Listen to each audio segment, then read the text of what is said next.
सबसे पहले डॉक्टर साहब नमस्कार, बहुत बहुत स्वागत है आपका। नमस्ते।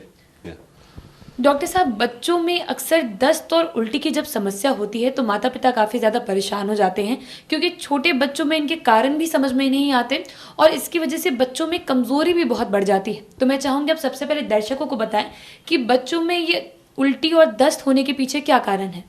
जी, तो बहुत ही आपने रेलेवेंट सवाल किया है। ये बहुत ही कॉमन प्रॉब्लम है कि बच्चों में जो दस्त और ये उल्टियाँ होती हैं, उसके कारण स्वाभाविक है कि बच्चे का वजन नहीं बढ़ पाता है और बच्चे अस्वस्थ हो जाते हैं और दूसरे दूसरे तरह के प्रॉब्लम से ग्रसित हो जाते हैं।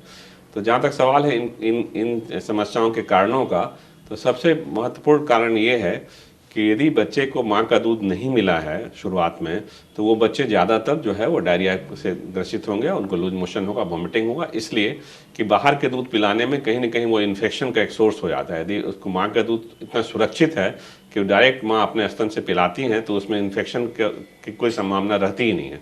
बाहर के दूध पिलाने में बच्चे को बॉटल से पिलाएं तो बहुत ही गलत होगा, और यदि कटोरी चम्मच से पिलाएं तब भी वो इन्फेक्शन का चांस रहता है। तो पहला तो कारण यही हुआ कि माँ का दूध ही दें, और बाहर का खाना यदि दे रहे हैं 6 महीने के बाद, तो उस हालत में हमेशा एक सफाई पे बहुत ध्यान देना है।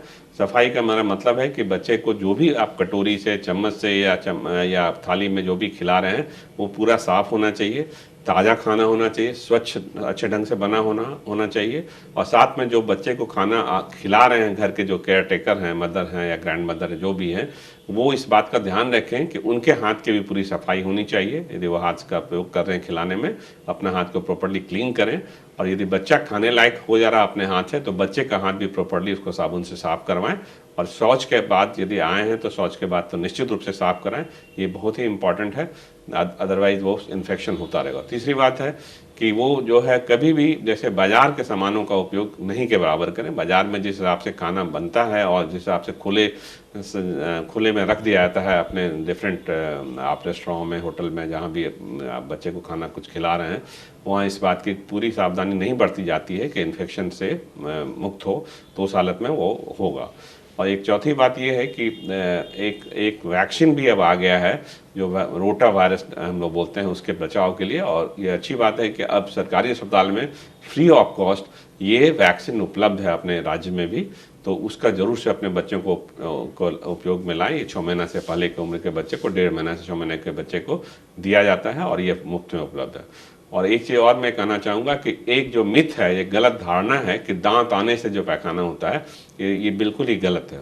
होता है इनफैक्ट ये है कि जब बच्चे के दांत आने का कार्यक्रम शुरू होता है, दांत लगभग 6 महीने के बाद पहला दांत आता है बच्चे को, उस समय के आसपास जो है बच्चे को हर चीज़ मुंह में रखने में मज़ा आता है, जैसे वो चबाना चाहता है।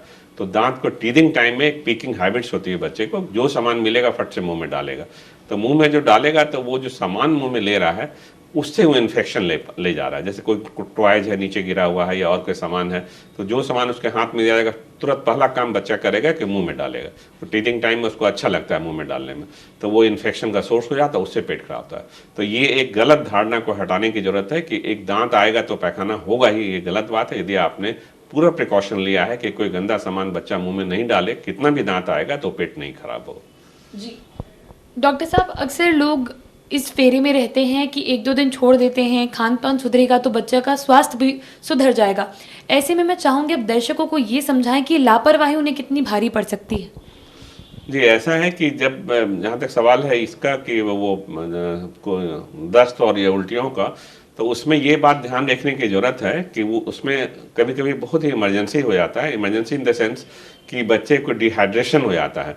डिहाइड्रेशन शब्द से सब लोग परिचित होंगे। डिहाइड्रेशन में पानी का और शरीर साथ में नॉट ओनली पानी के साथ लवण, शरीर का जो नमक लवण तत्व है और बहुत मिनरल्स हैं, उसका भी नुकसान होता है।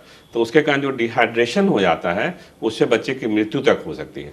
तो ये इसमें तुरंत ध्यान देना है कि बच्चे को, उसका पहचान यही है कि बच्चा का पेशाब कम होने लगेगा और बच्चा सुस्त हो जाएगा, और बच्चे के यदि छोटा बच्चा, उसका तालू धस जाएगा, आंख से आंसू आने कम हो जाएंगे, और बच्चा बहुत ही इरिटेबल होगा और बच्चा बेचैन होगा, ये सारी, और बच्चा सुस्त भी हो जाएगा। तो ऐसे हालत में ये आप नज़दीक के स्वास्थ्य केंद्र से तुरंत मिलें डॉक्टर से, और साथ में घर में जीवन रक्षक घोल, जिसको ORS बोलते हैं हम लोग, ओरल रिहाइड्रेटिंग सोल्यूशन साल्ट को, उसको पानी में मिला के ज़रूर पिलाएं, और नहीं तो घर में नमक चीनी का पानी और थोड़ा सा नींबू गाड़ के वो पिलाएं।